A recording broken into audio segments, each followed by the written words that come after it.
नाली, जाली, झाड़ू, सीवर की दिक्कत परेशानी हो, मुझे फोन करना, मैं तुरंत आपकी समस्या का समाधान कराऊंगा।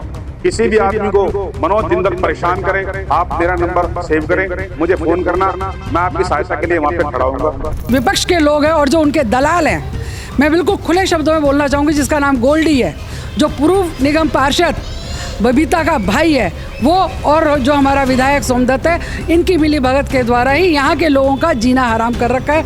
लोगों को ना चैन से जीने दे रहे हैं, ना रहने दे रहे हैं, ना खाने दे रहे हैं, यहाँ तक कि सड़कों पर निकलना भी हम लोगों के लिए दुश्वार हो चुका है। नमस्कार दोस्तों, मैं Narendra Dhawan, Delhi up to date के आज के स्पेशल एपिसोड में एक बार फिर आपका स्वागत है। मैं आज शास्त्री नगर में मौजूद हूँ, जो सदर विधानसभा क्षेत्र के अंतर्गत आता है, शास्त्री नगर वार्ड नंबर 70। इस शास्त्री नगर वार्ड में आजकल एक अलग तरह की राजनीति चल रही है। यहाँ पर कुछ दूसरी पार्टी के लोग, यहाँ पर जो मौजूदा काउंसलर हैं, उन पर अनेक तरह के आरोप लगाते हैं। आरोप भी उस बात के कहते हैं ना कि वो जो खता ही नहीं की होती उसकी सज़ा मिलना। तो आज हम इसी तरह के कुछ मुद्दे हैं जिन्हें लेकर हम आपके साथ आए हैं, और हम उन मुद्दों के ऊपर बात करने के लिए हमारे साथ में शास्त्री नगर वार्ड की ही पूर्व निगम पार्षदा नीलम धीमान जी साथ में हैं। और मैं आपको बताना चाहूँगा कि ये निगम पार्षदा थी वर्ष 2012 से लेकर 2017 तक, और उस वक्त ये सदर पहाड़गंज जोन के अंतर्गत आता था शास्त्री नगर, और 2 बार उस जोन की चेयरपर्सन रही। तो जो आज का हमारा विषय रहेगा वो यही रहेगा कि आखिर किस तरीके की राजनीति शास्त्री नगर क्षेत्र के अंदर चल रही है, क्योंकि एक निगम पार्षदा भी इसी क्षेत्र की रही हैं, तो इनको भी ज़्यादा नॉलेज रही होगी, इनको भी ज़्यादा उस बारे में पता होगा कि क्या क्या समस्याएं हैं क्षेत्र की, कि जो आरोप लगाए जा रहे हैं वो कितने हद तक जायज़ हैं। नीलम जी, मैं जानना चाहूँगा कि आपने भी कुछ देखा होगा कि शास्त्री नगर के अंदर कुछ वीडियोस आ रहे हैं, जो शास्त्री नगर की इमीडिएट पूर्व काउंसलर थी बबीता शर्मा, उनके जो भाई हैं राजेश शर्मा उर्फ गोल्डी जी, वो एक आरोप लगाते हैं शास्त्री नगर के जो निगम पार्षद है मनोज जिंदल पर, कि वो क्षेत्र में काम नहीं करवा रहा, उसकी वजह से सीवर जाम हैं, गंदगियां हैं, वो लोगों के घरों में पानी है। और वो ये भी कहते फिरते हैं कि अगर क्षेत्रवासियों को कोई प्रॉब्लम है तो वो उनको आकर बताएं। तो यहाँ पर सबसे बड़ा प्रश्न तो मेरा गोल्डी जी से ही है कि वो किस कैपेसिटी से कहते हैं कि वो काम लेकर उनके पास आएँ। क्या वो विधायक का काम करते हैं? जिस तरीके से वो अपना सीना चौड़ा करके, अपना सीना ठोक कर बात करते हैं कि आप मेरे पास आइए, मैं आपकी समस्या का निवारण कराऊंगा। तो गोल्डी जी, 2 साल पहले तक आप कहाँ थे? जब आपकी बहन निगम पार्षदा थी तो तब भी शास्त्री नगर की जनता तिल तिल मर रही थी, तब आप कहाँ थे? अब समस्याएं इतनी बढ़ चुकी हैं, दिल्ली सरकार के जो काम हैं, जो विधायक के अंतर्गत काम आते हैं, वो खुद नहीं करवा पा रहे, और अब आके वो अचानक कहते हैं कि वो उन कामों को करवाएंगे।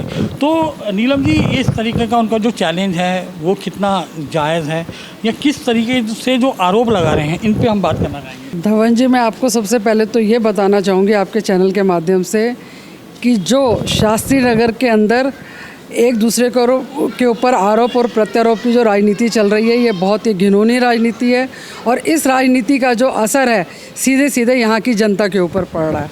जो यहाँ की जनता है वो इस चीज़ के लिए सफ़र कर रही है, और किसी का कुछ नहीं जा रहा है। और ये जो है सोमदत्त, जो शास्त्री नगर जो सदर विधानसभा का विधायक है, जो बिल्कुल यहाँ से लापता है, किसी को उसकी कोई खबर नहीं है कि वो कहाँ है, क्या कर रहा है।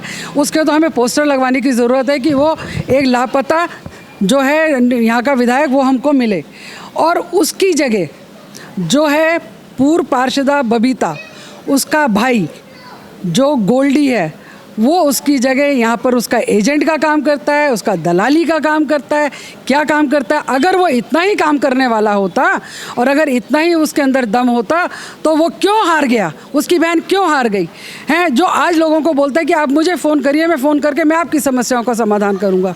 सबसे पहले तो मैं आपके माध्यम से ये बताना चाहती हूँ यहाँ की जनता को और लोगों को कि जो सीवर की समस्या है, इस समस्या का सीधा सीधा अगर किसी के साथ संबंध है तो वो दिल्ली जल बोर्ड का है, क्योंकि दिल्ली जल बोर्ड के जब तक सीवर साफ़ नहीं होंगे, जब तक वो सीवर साफ़ नहीं होंगे, तब तक बरसाती जो सीवर है उसके साथ उनका तालमेल नहीं बनेगा। क्योंकि बरसाती सीवर तभी काम करते हैं जब जो मेन सीवर है, मेन हॉल है, जब तक वो बंद नहीं, जब तक वो नहीं खुलेंगे तब तक सीवर जो बरसात का पानी है वो उनके अंदर नहीं जा पाएगा।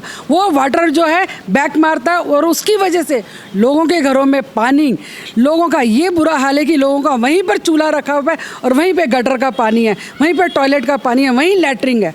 मतलब इतना बुरा हाल। ये पहले बोलते थे हम लोगों को कि भाई आप हमको एमसीडी के अंदर भी लेकर आ जाइए, हैं दिल्ली सरकार में हम हैं लेकिन हम काम नहीं कर पाते क्योंकि एमसीडी काम नहीं करती। अरे भाई अब तो एमसीडी में भी आपकी सरकार है, हैं उसमें आप ही की मेयर है और उसके बावजूद भी ये हाल है।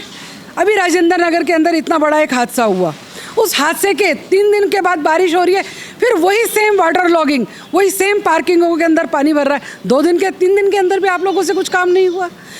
और ये जो यहाँ का हमारा विधायक है, इस विधायक का तो कहीं कोई अता पता ही नहीं है। अभी टोकरी वालन में आप चले जाओ, वहाँ इतनी गंदगी है।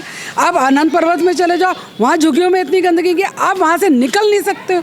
हैं आप इधर एम ब्लॉक के अंदर चले जाओ, इतना लोग नरकीय जीवन जी रहे हैं कि हम सोच भी नहीं सकते।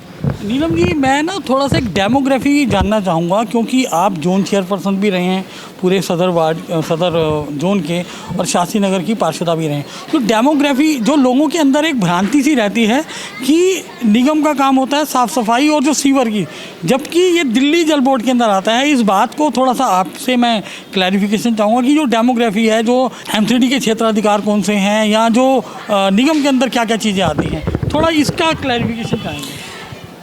देखिए धवन जी, मैं आपको बिल्कुल साफ साफ बताना चाहूँगी कि निगम के अंदर जो है जो काम आता है वो सिर्फ आता है सफाई का काम, सिर्फ एक झाड़ू का काम आता है। अगर वार्ड के अंदर की बात करी जाए, दिल्ली जितनी भी रोड्स की सफाई है, रोड के अंदर जो भी कोई जाली टूट गई है, कोई तोड़ फोड़ है, रिपेयर का काम है, वो सब आ रहा है। और जब से दिल्ली नगर निगम में ये जो आम आदमी पार्टी की सरकार आई है, तब से कोई सी भी निगम पार्षद को कोई भी फंड नहीं मिला। अभी आपको जानकारी होगी सिर्फ 15 लाख रुपए का फंड मिला है, और 15 लाख रुपए के अंदर एक निगम पार्षद क्या काम करेगा? 15 लाख के अंदर तो जालियाँ भी नहीं आएंगी। 2012 से लेकर 17 तक मैं भी निगम पार्षद रही थी, तब भी फंड की दिक्कत होती थी। लेकिन अब इतनी दिक्कत है कि एक पार्षद क्या करेगा? बेचारा बिल्कुल लाचार है। और वो पार्षद जो कि ऑलरेडी अपने तरफ से इतने धर्मार्थ के कार्य करता है, इतने लोगों की सेवा करता है, इतने लोगों की गरीबों की मदद करता है, सब कुछ करने के बावजूद भी वो कहाँ से करेगा? एक वही जो बात आपने कही कि वो काफ़ी धर्मार्थ का कार्य भी करता है निगम पार्षद, बावजूद उसको ऊपर आरोप एप्लीकेशन लगाए जाते हैं, ब्लेम किया जाता है। और शास्त्री नगर के अंदर एक चीज़ बहुत बढ़ गई है। Shastri Nagar unauthorized regularise colony है, जैसा कि आप जानते हैं, और यहाँ पर जो बिल्डिंग निर्माण है वो सतत प्रक्रिया है, क्योंकि 20-25 साल बाद बिल्डिंग पुरानी हो जाती है, दोबारा बनती है। लेकिन अब देखने में आया कि यहाँ पर कंप्लेंट बात बहुत बढ़ गए हैं। एक तो उन पर भी आपका क्लैरिफिकेशन चाहूँगा। साथ में अब जो गोल्डी जी ने अभियान शुरू किया है, जो बीड़ा उठाया है, वो शास्त्री नगर की अलग अलग गलियों में जाकर नंबर देते हैं कि ये नंबर लीजिए मेरा, और कोई समस्या हो तो हमें बताइए। इस पर क्या कहना चाहेंगे? इसके बारे में मैंने आपको जैसे शुरू में ही बोला था कि शास्त्री नगर के अंदर बहुत गंदी राजनीति हो रही है, आरोप और प्रत्यारोप की राजनीति हो रही है। और ये आपने शुरू से ही एक इतिहास गवाह है, किसी का भी बढ़ता हुआ कदम कोई भी व्यक्ति देख नहीं सकता। और वो व्यक्ति काम कर रहा है, उसके काम में कहीं कोई कमी नहीं है, लेकिन उसके बावजूद मकान पहले भी बनते थे, मकान आज भी बन रहे हैं और मकान आगे भी बनते रहेंगे। ये इंसान की ज़रूरत है। लोगों के परिवार बढ़ेंगे, लोगों के परिवार के बढ़ने के साथ उनकी ज़रूरतें भी बढ़ेंगी।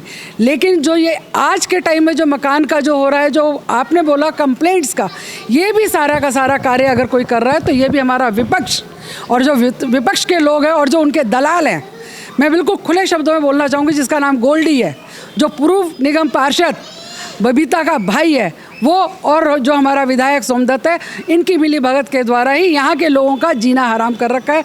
लोगों को ना चैन से जीने दे रहे हैं, ना रहने दे रहे हैं, ना खाने दे रहे हैं, यहाँ तक कि सड़कों पर निकलना भी हम लोगों के लिए दुश्वार हो चुका है। ये थी हमारे साथ पूर्व निगम पार्षदा शास्त्री नगर नीलम धीमान जी। जिस तरीके से आपने इनके विचार सुने और इनकी बातें सुनी, और जिस तरीके से इनके मन के जो उद्गार थे और यथास्थिति पर इन्होंने बेबाकी से अपनी राय रखी, मैं समझता हूँ कि वो राय शास्त्री नगर के रहने वाले प्रत्येक एक व्यक्ति की होगी, क्योंकि यहाँ पर रहने वाला हर व्यक्ति इस बात को भली बात ही जानता है कि कौन सच्चा है और कौन झूठा है, क्या है सच्चाई और क्या है झूठ। लेकिन कहा जाता है ना कि झूठ का प्रचार इतनी शिद्दत से किया जाता है कि कई बार सच को भी अपने ऊपर शक होने लगता है। तो हमारा ये कहना है, हमारा ये मानना है और हमारी ये राय है कि आप तथ्यों को पहले परखिए, जांचिए, समझिए और स्थिति को देखिए कि ये काम किसके अंदर आता है, ये काम क्या है और इसके लिए कौन जिम्मेदार है, तभी कोई निर्णय बनाइए। फिलहाल के लिए इतना ही। शीघ्र मिलते हैं नए एपिसोड के साथ। मैं नरेंद्र धवन, दिल्ली अपडेट के लिए। जय हिंद, जय भारत।